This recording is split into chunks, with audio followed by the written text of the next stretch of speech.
आचार्य परमात्मा पंच परमेष्ठी मां त्रीजा स्थाने आचार्य भगवंत होते हैं और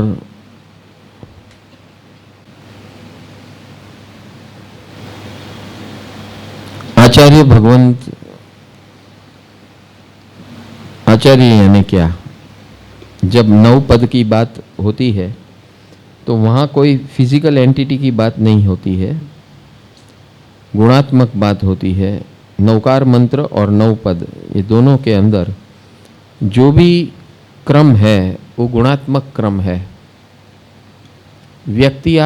व्यक्तियात्मक क्रम नहीं है, गुणात्मक क्रम है। इसीलिए यहाँ पर तीसरे स्थान पर गुण स्वरूप आचार्य भगवंत तीसरे स्थान पे नौ पद के अंदर है और नौकार मंत्र के अंदर है। व्यवहार दृष्टि से आचार्य भगवंत कैसे होते हैं? व्यवहार और आंतरिक गुणों की दृष्टि से यहाँ उनका हमने गुणगान किया, गीत गान किया।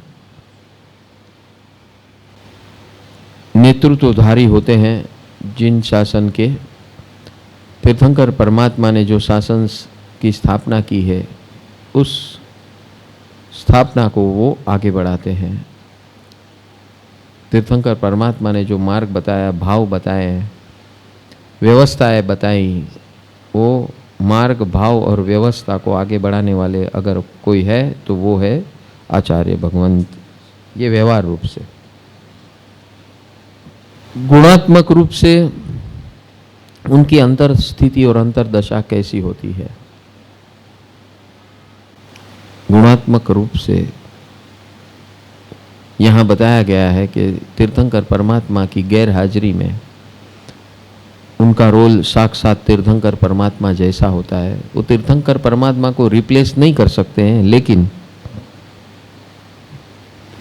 तीर्थंकर परमात्मा ने जो मार्ग का स्थापन किया है बस उसको आगे बढ़ाते हैं, उस भावधारा को आगे बढ़ाते हैं। उसीलिए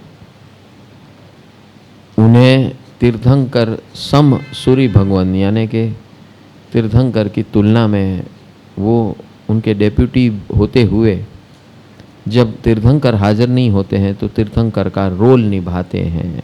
इतनी बड़ी हस्ती है इंटरनली, आंतरिक स्वरूप से। बाह्य स्वरूप से सारे जगत को, चतुर्विद संघ को गाइडलाइंस देते रहते हैं, मार्गदर्शन देते रहते हैं और अंतर स्वरूप से वो तीर्थंकर के जैसे होते हैं। पूर्ण वितरागी नहीं होते हैं, लेकिन पूर्ण वितरागी बनने में उनको बहुत, उनके जो यात्रा है बहुत कम बची है। ऐसी जो जिनकी आंतरिक अवस्था है उसी को आचार्य भगवंत कहते हैं। तो आंतरिक दशा का वर्णन क्या है? तो आंतरिक दशा का वर्णन में ऐसा है कि उसे कोई चीज टेक ओवर नहीं कर सकती। टेक ओवर यानी प्रभावित नहीं कर सकती बाह्य चीज। और रिएक्शन, जब टेक ओवर नहीं होता है तो रिएक्शन नहीं होता है। दोनों कोरोलरी है, साथ में चलता है। जो इंसान बाहर के जगत से प्रभावित होता है उसी के अंदर क्रोध, मान, माया, लोभ हो सकते हैं। जब प्रभावी नहीं है तो उनके क्रोध, मान, माया, लोभ ये चार कषाय कहे जाते हैं। और ये चार कषाय के चार लेवल है। चार लेवल क्या है? तो कि पहला लेवल है अनंतानुबंधी लेवल, दूसरा लेवल है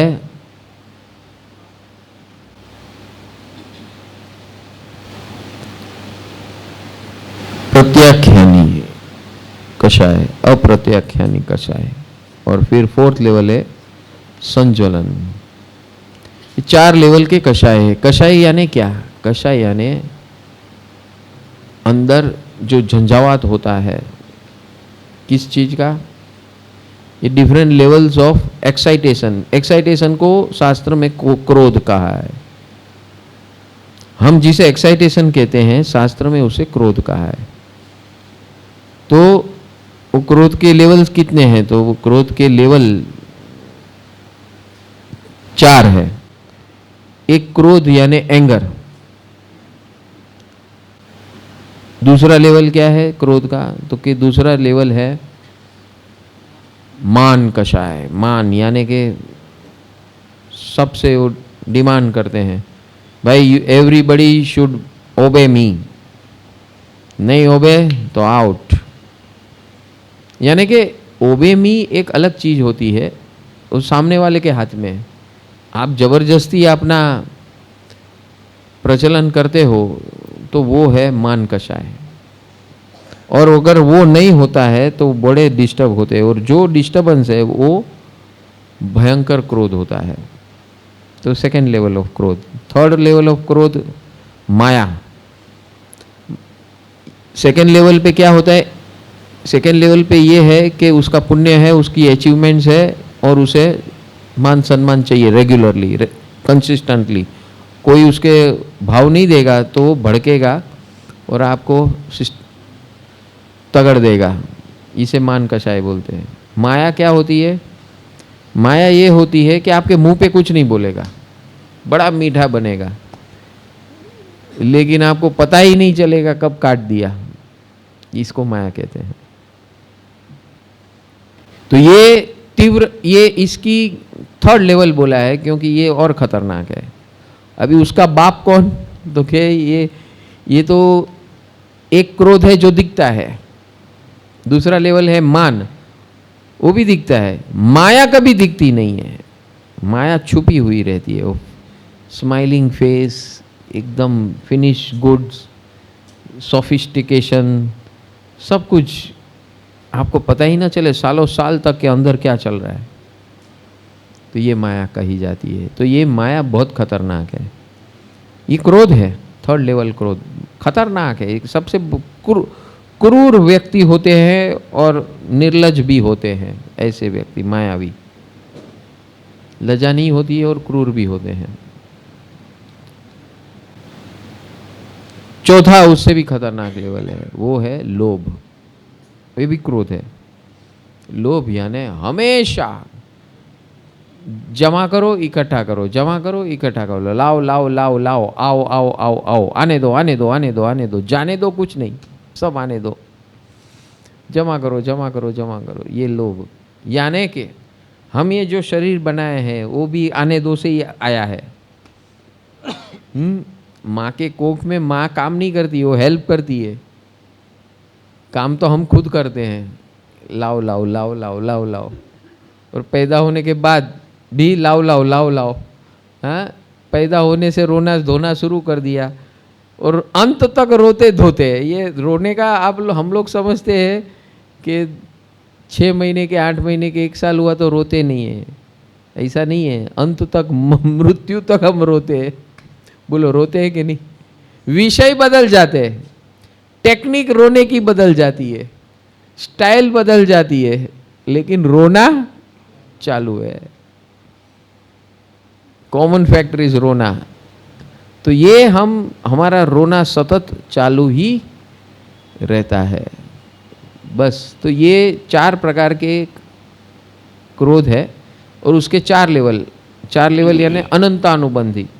बिना कारण भड़कम भड़की दिन भर करते ही रहता है, अनंतानुबंधी। बाद में बस जो भी आया उसको धो डालने का।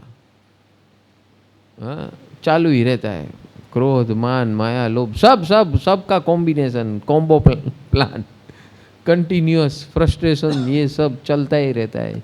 इसको बोलते हैं अनंतानुबंधी। अनंतानुबंधी यानी वो उसकी प्रकृति में ऐसा है कि न सुकून से जीना, न किसी को जीने देना। ये अनंतानुबंधी जीव होते हैं। ऐसे मनुष्य और जीव दोनों होते हैं। फिर दूसरे हैं प्रत्याख्यानी। प्रत्याख्यानी क्रोध, मान, माया। प्रत्याख्यानी यानी जिसको लिमिट कर सकते हैं, प्रत्याख्यानी यानी इंसान अपने विल पावर से उसको लिमिट कर सकता है। तो अनंतानुबंधी के बाद आता है एक्चुअली अप्रत्याख्यानी, यानी उसको प्रत्याख्यान यानी लिमिट भी उसको सीमित नहीं कर सकती है, ऐसे क्रोधमान माया लोग। एक अनंतानुबंधी वो प्रकृति में ही पड़ा है, वो चलते ही रहता है, चलते ही रहता है सतत। ऐसे जीव कहाँ होते हैं? ऐसे जीव निगोद में होते और एक इंद्रिय में होते हैं, जिसका सतत ये चलते रहता है अनंतानुबंधी। तो वहां से निकलना बहुत बड़ा नसीब है। अभी यहाँ जितना कुछ नहीं है और हम लोग बकवास और अपना दुख दर्द व्यक्त करते हैं ना, बकवास करते हैं, दुख दर्द व्यक्त करते हैं, कुछ नहीं है हमारा प्रॉब्लम में। देखा जाए अभी हॉस्पिटल में जाके आए तो पता चलता है कि हमारा प्रॉब्लम कुछ नहीं, खाली लवारा है, लवारा करते हैं हम। हॉस्पिटल और आश्रम में जाने के बाद अगर देखो ज्ञान से देखें तो पता चले कि इनके दुख के सामने अपने पास कोई प्रॉब्लम है ही नहीं, और फिर भी हमारा लवारा चालू है। तो ऐसे लोगों को ही फिर एक इंद्रिय और निगोद में जाना पड़ता है।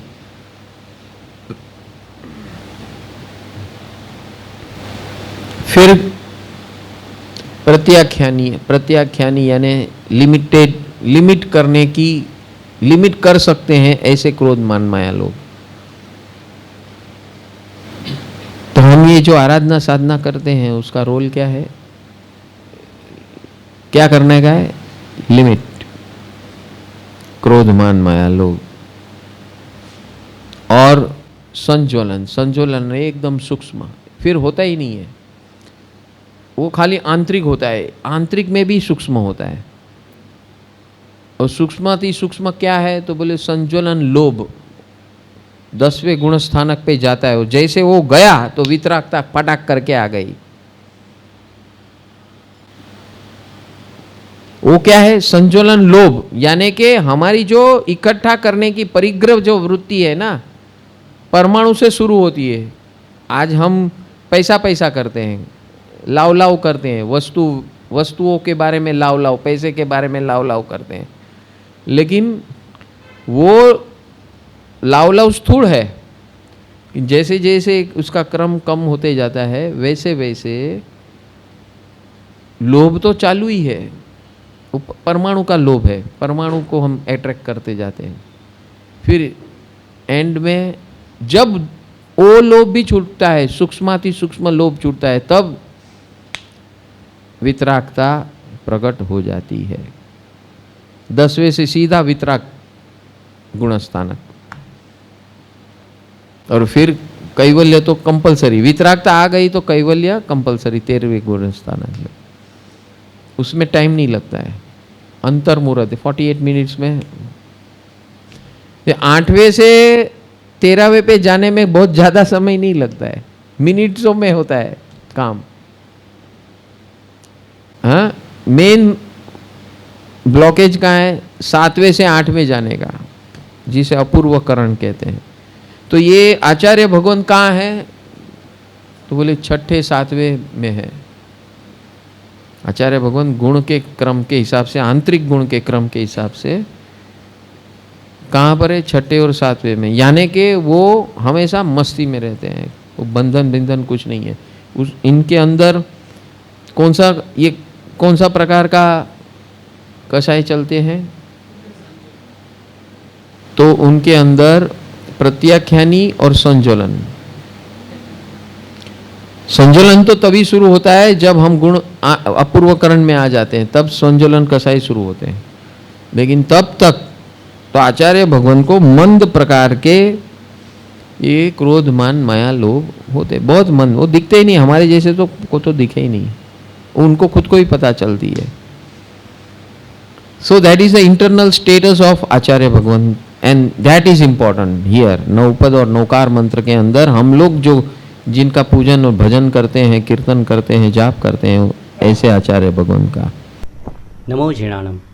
प्रभु की असीम कृपा से हर साल की तरह परम आनंद परिवार परम पूज्य सद्गुरु पंकज भाई के सानिध्य में महावीर जन्म कल्याणक यानी कि स्वयं के अंदर महावीर का प्रकटीकरण करने का अवसर अनोखे अंदाज से मनाने जा रहा है। परम सुख जीवन विकास केंद्र सर्वजीव कल्याण हेतु साल भर विविध सेवाओं का आयोजन करता है, जहां इस जगत में सभी लोग किसी न किसी समस्याओं से जूझ रहे हैं। वहां यह परिवार ज्ञान का दीपक लेकर जन्म से लेकर मृत्यु तक की सभी समस्याओं का समाधान 3 स्टेप में आयोजन करके प्रसार कर रहा है, जिसमें पहला स्टेप है दिव्य जीवन की साइंटिफिक शिविर, जैसे कि science of divine living through नमस्कार महामंत्र योग, divine life management modules, special शिविर for school and college students का आयोजन किया जाता है। दूसरा स्टेप है भारत भर में होने वाले उत्सव एवं महोत्सव, जैसे कि गुरु पूर्णिमा, 9 दिवसीय सम्यक पर्युषण अनुभव धारा, महाशिवरात्रि महोत्सव, सम्यक अग्नि महोत्सव यानी कि होली, महावीर जन्म कल्याणक, सिमंदर स्वामी जन्म कल्याणक, जन्माष्टमी तथा गणतंत्र दिवस को साइंटिफिक तरीके से मनाया जाता है। तीसरा स्टेप है साइंटिफिक प्रैक्टिकल आत्मविकास आराधना साधना, जिसमें नॉन स्टॉप 48 घंटे भगवान महावीर की अंतिम वाणी की देशना, जैन मार्ग ट्रैकिंग, साल में 2 बार 18 दिवसीय सामूहिक नवरात्रि शक्ति आराधना एवं ज्ञान साधना, 3, 9 और 18 दिवसीय उपध्यान यानी कि डिवाइन लाइफस्टाइल प्रैक्टिकल ट्रेनिंग का आयोजन किया जाता है। विश्व भर में 5 करोड़ से भी ज़्यादा लोग इस सेवाओं का लाभ प्रत्यक्ष एवं विविध माध्यम जैसे कि Aryan channel, YouTube, Facebook, Instagram से जुड़कर धन्यता का अनुभव कर रहे हैं। उतना ही नहीं, वर्ष पर समाज उपयोगी वेबिनार्स का आयोजन भी किया गया था, जिसमें financial wellness, activities for senior citizens, challenges faced by every teenagers, health संबंधित वेबिनार्स, गर्भ संस्कार, stress management in youth, matrimonial लग्न संस्कार का scientific approach, education to upgrade woman to face modern world, ऐसे अद्भुत वर्तमान समस्याओं का समाधान देने वाले वेबिनार्स का आयोजन किया गया और समाज के सभी लोगों ने इसको सहर्ष आवकार दिया। परम सुख जीवन विकास केंद्र साल भर 7 प्रकार की सेवा प्रवृत्तियों का आयोजन करता है, जिसमें अनाथ आश्रम सेवा, अनाज वितरण सेवा, मेडिकल सेवा, एजुकेशन सेवा, पशु पक्षी जीव दया सेवा, साधु साध्वी वैयावच सेवा, ज्ञान प्रचार प्रसार सेवा, 24/7 मिस कॉल सेवा यानी कि विश्व के किसी भी कोने से कोई भी मिस कॉल देकर अपनी समस्या का समाधान पा सकता है। इस साल से नई 8 सेवाएं व्हाट्सएप के माध्यम से शुरू की गई है, जिसका मकसद है व्यवहारिक जीवन में जो विविध प्रकार की समस्याएं आती हैं उसकी सही जानकारी, अनुभव पर आधारित सॉल्यूशन सभी को एक ही जगह पर मिले।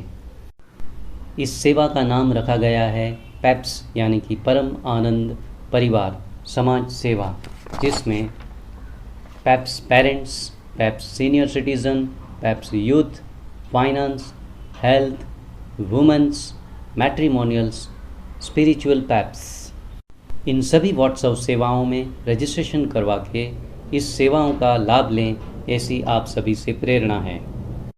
इस प्रकार परम सुख जीवन विकास केंद्र निस्वार्थ भाव से सबका मंगल और कल्याण हो, इस मैत्री भाव से अनेक प्रकार की सेवाएं करने के लिए तत्पर है।